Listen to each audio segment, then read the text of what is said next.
عليكم ورحمة الله وبركاته.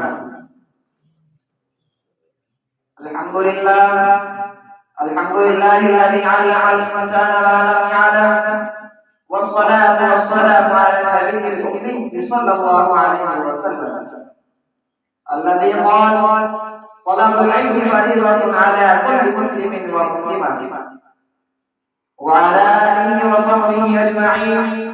أما بعد، أعوذ بالله من الشيطان الرجيم. بسم الله الرحمن الرحيم. اقرأ باسم ربك الذي خلق، خلق الإنسان من علق. اقرأ وربك الأكرم الذي علم بالقلم، علم الإنسان ما لم يعلم.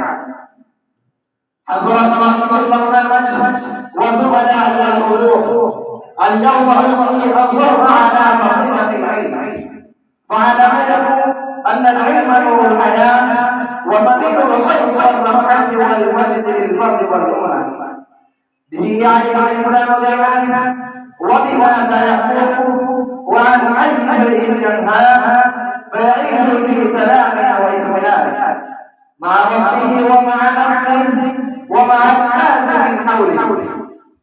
إخواني، والعلوم الأخرى كالرياضيات والأدب والعلوم وغيرها ضرورية في التعامل مع الحياة وأسرارها، وهي السبب في تقدم الطب والهندسة والمواصلات وغير ذلك. أصدقائي، فالعلم بكل فروعه وواصلاته واجب على الأمة، وكل فرد يتخصص بما يناسبه ويحبه حتى يكون من الجميع مجتمع متعلما ناهضا. ولقد حث الإسلام على العلم في مواضع كثيرة من كتاب الله وسنة الرسول صلى الله عليه وسلم، فقال تعالى: وقل رب زدني علما.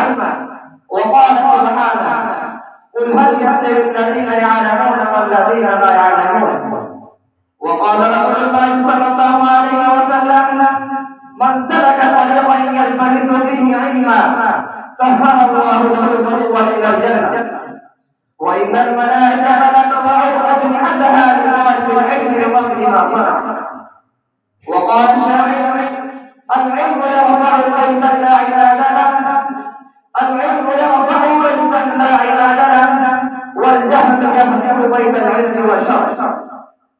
عباد الرحمن، وقد أدرك المسلمون الأوائل قيمة العلم فأقبلوا على دراسته، وكانت المساجد تزدحم بحلق العلم وتقوم بدور المدرسة والجامعات حتى نفض من أبناء الأمة الإسلامية وشعب الدين علماء كرام في ميادين المعرفة كلها، وكانوا أساتذة الدنيا في جميع أمور العلم والمعرفة للمدة 10 أشهر كاملة.